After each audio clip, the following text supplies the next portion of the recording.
22nd of June, 1941. Wake-up call at 2:30 a.m. It's freezing cold, the kind that bites through your bones. And we've been relentlessly harassed by midges, but never mind, it's Sunday. And today, it's showtime. 2:50 a.m., engines roar to life, forward march. Lightning-fast Schoner and his platoon take the lead, followed by the boss and the heavy platoon. I'm at the rear, with the new guy and his ragtag bunch trailing behind. From the dense Jura forest, we advance toward the Sakhalin position and the defensive line at Babiskio, pushing towards the bridgehead at Gore. The moment we leave the cover of the forest, all hell breaks loose. I can't see a damn thing, just smoke, flashes, and chaos. But I hear our guys opening fire. Eventually, my group reaches the same point, but progress grinds to a halt. A long anti-tank barrier stretches across the terrain, blocking our advance.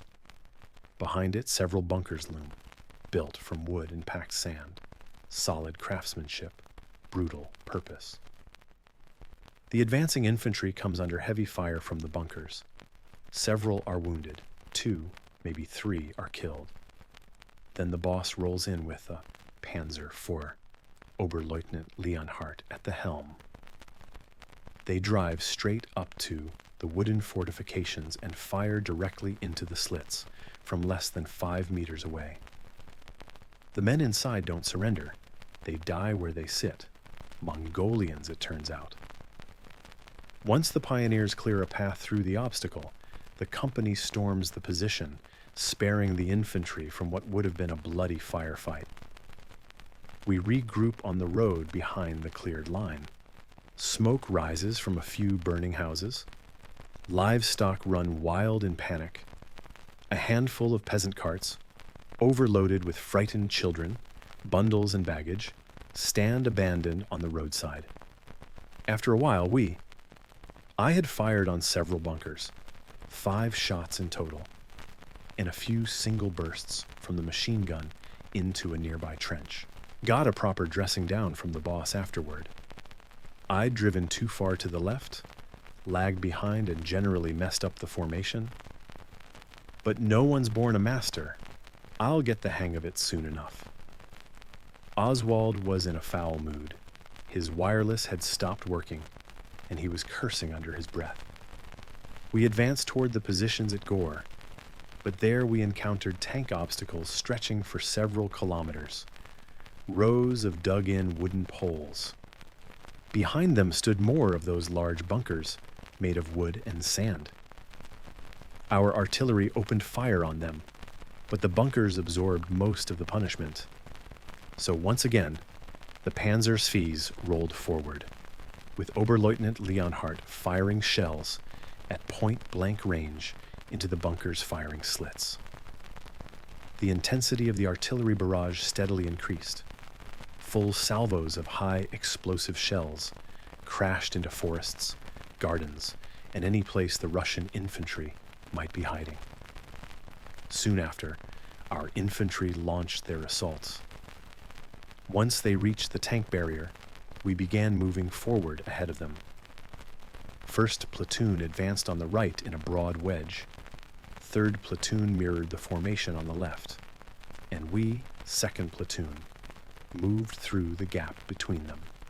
The 6th Company provided covering fire, suppressing the bunkers where a 7.6mm gun and an anti-tank weapon were still firing. We raced forward to reach the infantry, who were waiting for support near the bunkers. Luckily, we could drive straight through the tank obstacle by using the road. Russian oversight. They dug an anti-tank ditch, but left a bridge intact across it. They built a bunker line with a road cutting right through the obstacle in front. It was a tactical blunder. Once we crossed, we halted next to a trench. I was standing in the turret when a loud bang erupted nearby. Our infantrymen dove to the ground and hurled hand grenades into the trench. I ducked back into the turret, and we advanced toward a homestead on a rise ahead. I had a hunch they might have mortars positioned there. As we approached, we rotated the turret to the rear, halted, and fired a few rounds into the rear entrance of a bunker. The entire company regrouped at the homestead. The platoon commanders met with the boss and the infantry battalion commander to discuss how to proceed with the advance on Gore, our objective for the day. Gore was also the target of 2 other Kampfgruppen, and we were determined to get there first. We were attached to another infantry battalion that was already pushing toward Gore, my platoon, along with an attached panzer. The Panzer IV was assigned to support their attack. We caught up with the lead infantrymen in the forest. They mounted up and off we went. First vehicle, Oberfeldwebel Oswald. Behind him came his group's transport under Officia Hunica. Then rolled the Panzer Force. I followed directly behind it, and trailing me was the second group, led by Feldwebel Giersig. As we emerged from the forest, we fired a few shells into the village to provoke enemy return fire. With my gun, I aimed at the small spire of the church, roughly 700 meters away. The first round hit cleanly. I adjusted slightly and placed a second shot lower. You could see the shell detonate sharp and clear. There was a bunker marked on our defense map, so we had to proceed cautiously as we entered the village. By the time we reached the center, the boss was already there. The infantry dismounted and began searching for a crossing point. They found a half-finished bridge with a ford beside it. Shallow water, about 30 centimeters deep, with sandy ground. Our vehicles could cross without issue. At 2:10 p.m., our platoon secured the village exit. The infantry lads were grateful for the support, joking, waving as they marched past our tanks. Then, the members of my crew, along with the infantrymen who had ridden on our tank and Oswald's team, finally cracked open a bottle of champagne to celebrate our first successful assault. Together with the infantrymen who had ridden on our tank and Oswald's crew, we finally cracked open a bottle of champagne to celebrate our first successful attack. To be honest, I had expected much tougher resistance that day, but it had been far harder for the infantry. As we stood at the forwardmost position, we witnessed an aerial battle unfolding above us. 8 bombers had flown in from the red side, heading toward Tilsit. The artillery observers perched on the rear of my tank alerted me something was brewing in the sky. Moments later, 3 Messerschmitts roared in and shot down 4 of the bombers. I watched as one Messerschmitt engaged a heavy modern bomber. Even through the noise and chaos on the ground, we could hear the gunfire overhead. Flames erupted from the bomber's fuselage. The aircraft lurched to one side, flipped over, and spiraled towards the earth. A long trail of smoke lingered in the sky for nearly a minute. Then came the crash, a deep, resonant thud, and a thick, oily black cloud rose up, signaling the end of the Redbird. The advance continued eastward, June 23, 1941. This was written during a brief pause in the fighting. I sit in the turret, a pair of binoculars hanging around my neck, headphones on, microphone at my throat. We marched from Stegvili, a bridgehead across the Sassouvies, toward Rossagny. The dust was unbearable. When we reached Kalninai, a messenger drove up to inform us that enemy armor had been reported on our right flank.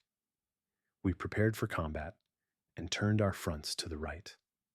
I didn't really believe anything was coming, but ahead of us, something was burning. It had to be a larger settlement, probably Rossagny. The direction seemed about right.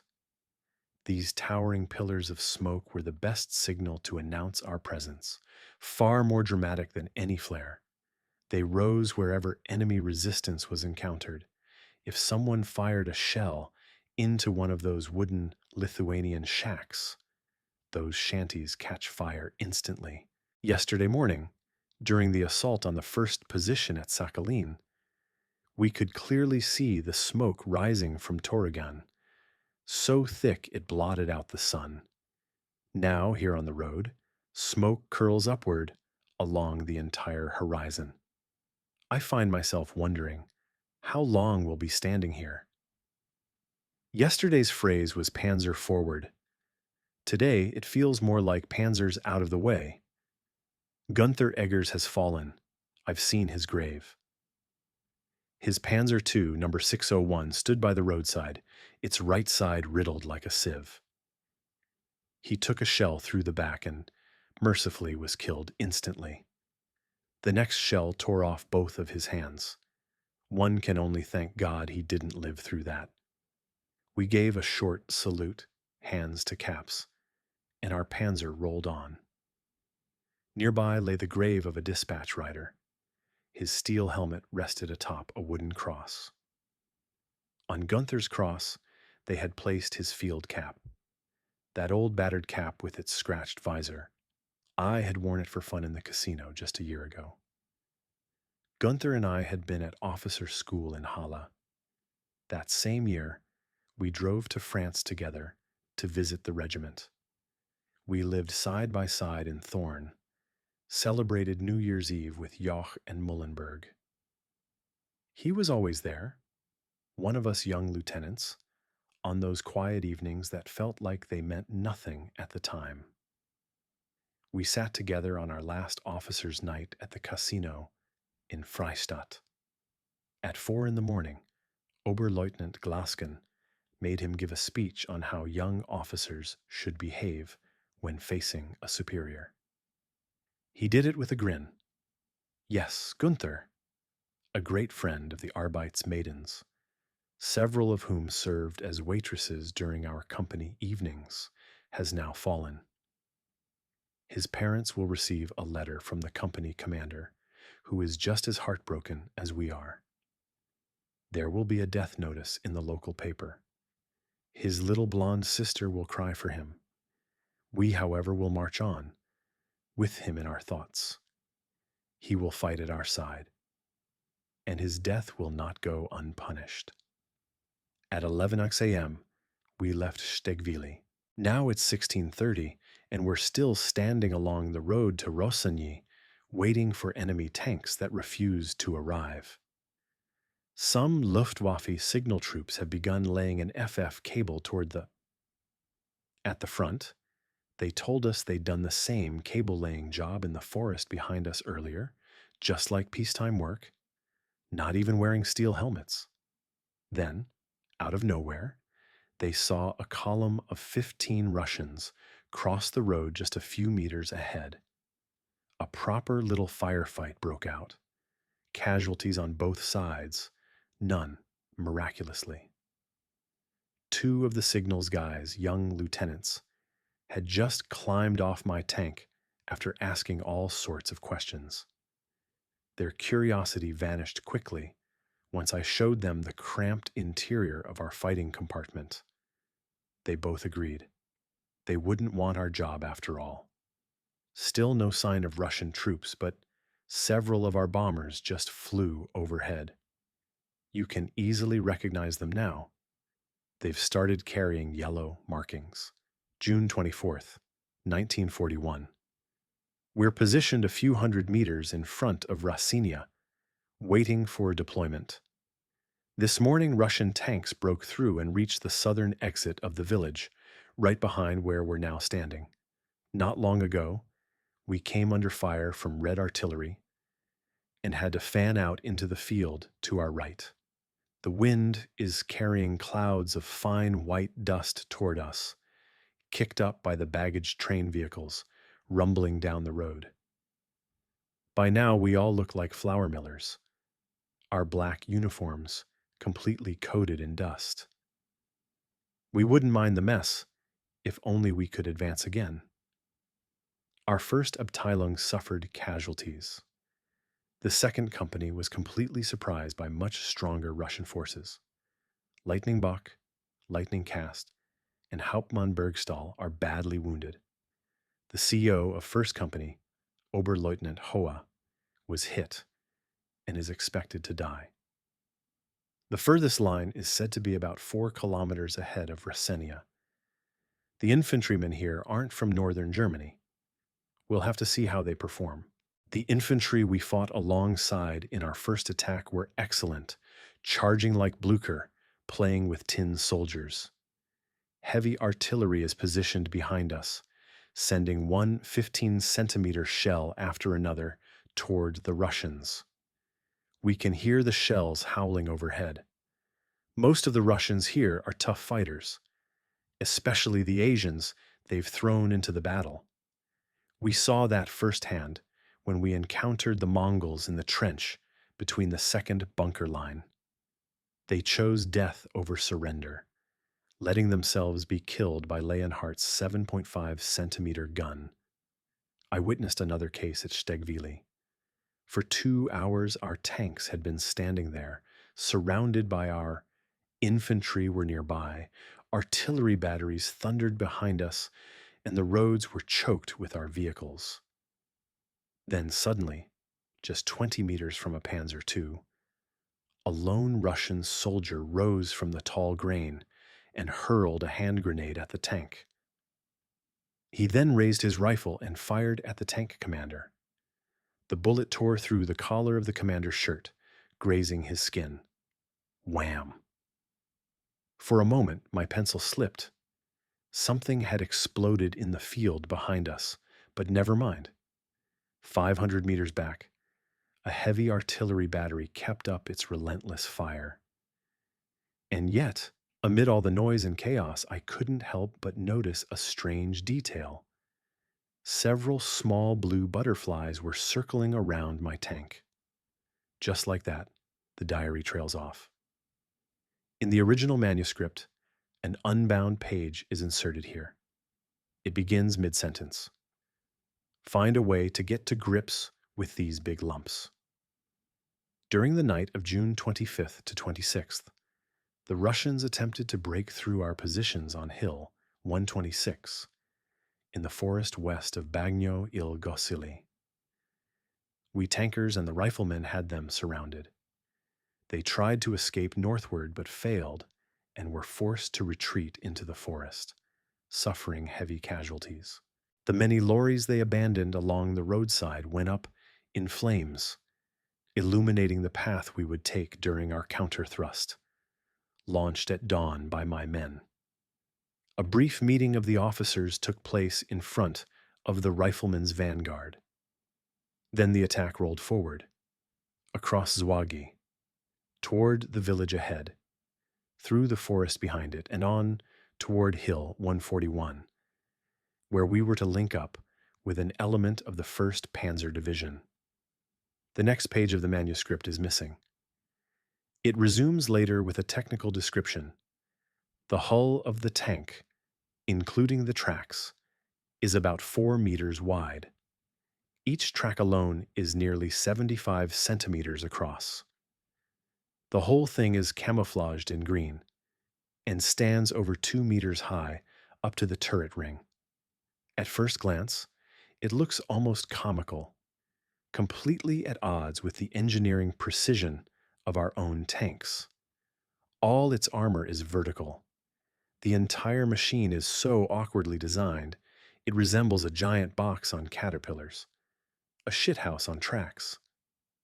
But we've learned to take these boxes very seriously. Even our 5mm PaK 38s and 7.5mm tank guns struggle to penetrate them. You just have to stay calm. In front of the forest, there's a flurry of activity. A 5mm gun is being pushed into position. The commander of the lead tank climbs out and sprints toward the trees. At the same time, I see his Panzer IV slowly rolling backward. What's going on? There's no gunfire, but the entire advance has halted. I radio the lead tank commander, who has just returned. "There's a huge tank standing in a clearing," he replies. I tell him to take a fuel can and set the enemy tank on fire. He's not exactly eager to do it himself. I open the turret hatch and dismount, shoving my pistol into one trouser pocket. But as I do, I don't realize my head is directly in front of the other vision slit. One of the riflemen on the ground shouts, "Careful! Watch out, Herr Leutnant!" As I turn, there's an ear-splitting bang. A bullet whistles past my ear. I'm not hurt. What a tremendous stroke of luck. I jump off the tank and ask a Feldwebel from the rifleman for a few cartridges for my pistol. While I'm loading the magazine, I see Feldwebel Oswald sprinting across the clearing toward the mammoth enemy tank, a fuel can in hand. I shout to him, "That's how to do it." At that exact moment, he hurls the opened can onto the tank's engine deck. The fuel spills into the grid, protecting the air ventilation system. Everyone waits, tense as the liquid trickles deeper into the machine. Then Oswald throws a hand grenade.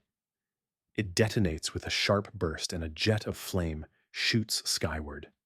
The tank is burning. I've just started searching for my own vehicle, the trusty Skoda Supersport, when suddenly the turret hatch of the giant tank lifts. A red soldier begins climbing out. He isn't raising his hands. No sign of surrender. The riflemen shoot him dead. His body tumbles from the turret and hits the earth with a dull thud. Well, that's cost us more than enough time. I climb back into my tank. We start rolling. My radio operator signals that the radio is operational again. I issue orders to my platoon to continue the advance and designate their next objective. Through my binoculars, I've spotted a Russian 3.7 mm flak battery positioned on the hill ahead. We're charging it, hell for leather. The riflemen will have to catch up later. The Russian gun crews, however, have already fled. The foxholes around the flak guns are littered with equipment and weapons. There are still some Russians holed up in a house to the right, but before we can even get there. Some of our men rush forward and shoot two Reds with their pistols, then hurl hand grenades through the windows. The wooden house with its straw roof catches fire instantly. Everyone inside who isn't already dead is now burning to death. Over the radio, I order my men not to fire on the flak guns. They're worth a fortune if captured intact. The advance continues along the right side of the road past Tartuza, but then, "Driver, halt!" Through my binoculars, I spot a tank turret at 10 o'clock, about 400 meters away, just right of a cluster of houses. A Christie tank. It's turning its turret. "Armor-piercing shell," I shout, taking aim through the optics. "Ready," the loader calls. Wham! The shell leaves the barrel. I observe through the lowered turret hatch. Good. Direct hit on the turret. "Another armor-piercing ready?" I call out. "Ready," Erdman replies. The second round hits the hull at the rear, right into the engine. Flames erupt. The tank is burning. We push forward. There's marshland on the right, so I warn the platoon via radio. On the hill ahead, I spot vehicles from the 1st Panzer Division. I fire a white signal flare.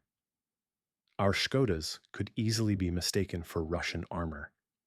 I fire a second flare for good measure. We roll onto a hedgerow about 100 meters ahead. Suddenly Theo Sander, my namesake, shouts, "There's another one of those heavy Russians over there." And sure enough, just ahead stands a T-28, a giant tank with 3 turrets, easy to identify. "Armor-piercing ready." Wham! Right into the turret. Another round into the rear hull. It starts smoking. A third one for good measure. Our faces are blackened by powder fumes. our uniforms coated in dust. We arrive on Hill 141. There's excitement and joy on both sides. The pincers have closed, and the Russians are trapped. I report our position to the commander of the 1st Panzer Division's tanks, then radio back to the company with my update. There's time to survey the battlefield. On the right, I spot a Russian 15 centimeters artillery piece, brand new design. Nearby, a flamethrower tank burns brightly. We take a few deep gulps from our canteens. The Lithuanian heat makes our tongues stick to the roof of our mouths. It's really been worth it. That evening, the boss treats each tank crew to a bottle of champagne.